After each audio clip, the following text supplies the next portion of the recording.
Hello and welcome back. This session we're going to speak a little bit about concepts.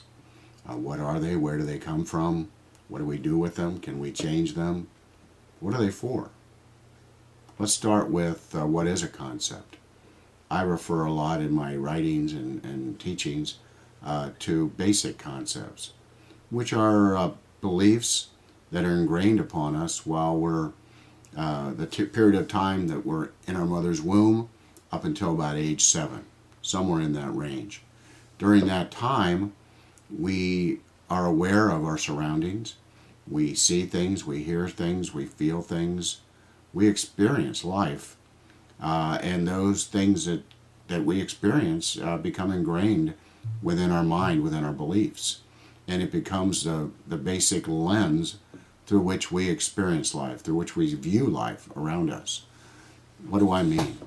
Well, we've all seen people that act differently than we do, and it immediately causes us to sort of judge them, or we have a view of them as we see them being. Whether we think, oh, that guy's goofy, or she's a nut job, or what were they thinking? That's so stupid. I can't believe they did that. Whatever it may be. Or they may say to us, what are you thinking? What are you doing? Are you a nut? And we think, well, I didn't do anything. This is just how I am. This is how it's supposed to be. What's wrong with me? Nothing's wrong with me. Well, that's because our concepts, our beliefs, are ingrained in us differently than those of other people. So what, right? Who cares? Well, the reason I bring this up and the reason I talk about it is that these concepts, the lens through which we experience life, causes us to live a totally different life than we need to live.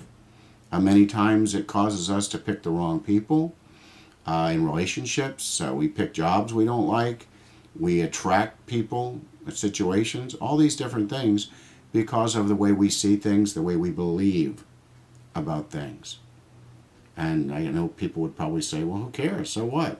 I have the right to believe however I want. Sure do. More power to you. What I'm trying to get across is that many times we end up with beliefs that aren't ours.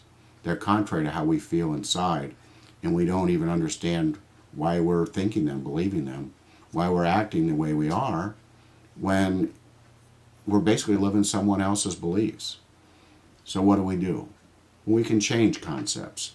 We can go back, instead of watching the same movie within our life playing over and over again, the same lousy jobs, the same relationships, the same situations that we run into over and over again, we can change all that by changing our beliefs, by changing our concepts. How do we do that? Well, it takes some work and practice. That's a part of what I do for a living, actually. I help people to change their concepts instantly.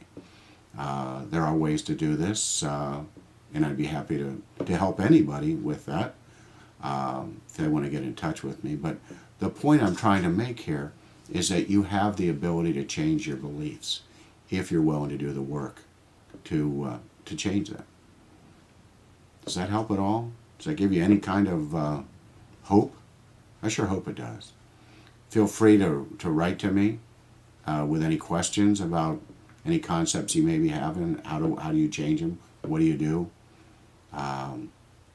Yeah, get in touch. Ask any questions, or if you've got anything else you'd like to talk about, let me know. I know this is kind of a deep subject to try to do in 3 or 4 or 5 minutes, but it's a good start, and we can address this more if you like. Thanks so much for watching, and as always, I love you. Thanks.